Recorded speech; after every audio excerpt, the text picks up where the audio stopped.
ఒక్కరి చెప్పేది ఖర్చు పెట్టనే పైసలు ఇచ్చేది చెప్పేదా ఓట్లకు పైసలు కూడా అవసరం లేదు. ఎందుకు బదిలాడతానో అర్థం చేసుకో. నీ కొడుకు కొరకే కొడుకు నెల నుంచి బదిలాడతాను. నీ కొడుకు బదిలాడింది వేరు. నువ్వు తినకున్నా తిన్నా ఇప్పుడైతే నువ్వు చేతులు పట్టుకున్నా ఎక్కువ మేము చేస్తాం గాని నువ్వు అంటేనే ఇగో నువ్వు ఓకే ఆగా చెప్పాలి. ఇంతమంది చెప్పాలి అంతే. తప్పుల విషయం మేము మనిషి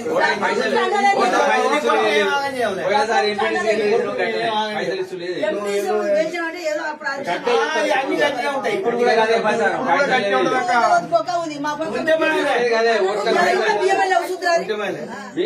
ప్రచారం చేస్తాం మేము. అందరు పైసలు గదే ప్రచారం చేస్తాం. మరి మీకేం లేకపోతే మేము ఉన్నామమ్మా.